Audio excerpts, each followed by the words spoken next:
Well, it's time for today's Focus Report, which today comes from the USA, a country grappling with its troubled race relations. Police treatment of ethnic minorities has fanned the flames of debate, but the touch paper was lit after 9 black churchgoers were shot and killed by an alleged white supremacist. Well, the ensuing horror led to a backlash against the controversial Confederate flag, a banner the gunman brandished in photographs posted online. However, though the tide of popular opinion is turning against the Confederate flag, France 24's Gallagher Fenrick reports that in some parts of the country, the banner still has ardent fans. It has been banned in some parts of the country, but the Confederate flag still flies high in the South and at NASCAR in particular. Those who want it pulled down say it represents slavery and white supremacy. Its defenders disagree. It's heritage, it ain't hatred. The stars represent the original 13 colonies, man. I mean, it's just Southern pride. I mean, one local organizer tells us concessions at the race are offering to trade Confederate flags in for American ones. Those exchanges are nowhere to be seen. When we inquire about the swap, people laugh it off. If they told me to do that, I told them to cram it up their cram hole. Thousands are spending the night close by and flying their colors. This camper complains that his values and his ancestors are coming under attack. I mean, why did they have all of a sudden pick on the Confederate flag? I mean, in the state of Kentucky, we're taking a statue of a president, a Confederate president, out of our capital down here because he was a Confederate. That's not right. The U.S. House of Representatives recently voted to have Confederate flags removed from federal cemeteries.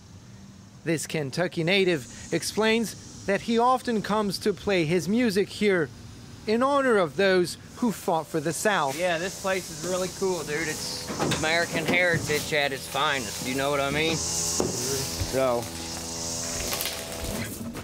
I got a really nice big audience, and they're always polite, so, you know. I don't know, it's a cool place to hang out. Sing hallelujah, there's something wrong. Sing hallelujah. This young musician warns his compatriots they must embrace all sides of their history or they run the risk of being divided again. No, this was in 1865, I think, when the war ended. I mean, it's 2015. It's time people look past what that was. It's part of our history, you know. I think everybody should be proud of it if you're an American. A stone's throw from there, the First Baptist Church is hosting Sunday service. Hallelujah, Jesus. Hallelujah.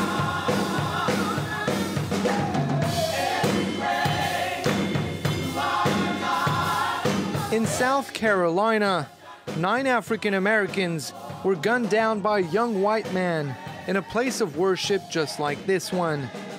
Weeks of heated debate ensued. In the end, authorities decided to have the Confederate flag taken down from the Capitol there. For the pastor of this church, that was nothing more than a symbolic move. Thank you, Jesus. How good you are. Thank you, Lord.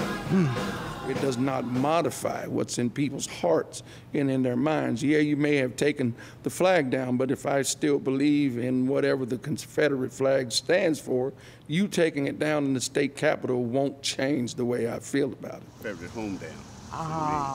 After church, the flag remains a topic of conversation. It's still got the Confederate flag there. Walter Gales suggests we go see the plot across the street from the Confederate cemetery. He tells us this is where African Americans, some of them veterans, are buried. He walks over to where his parents and brother have been laid to rest. The city does not seem to spend much on these grounds. This is a black cemetery and that's white cemetery.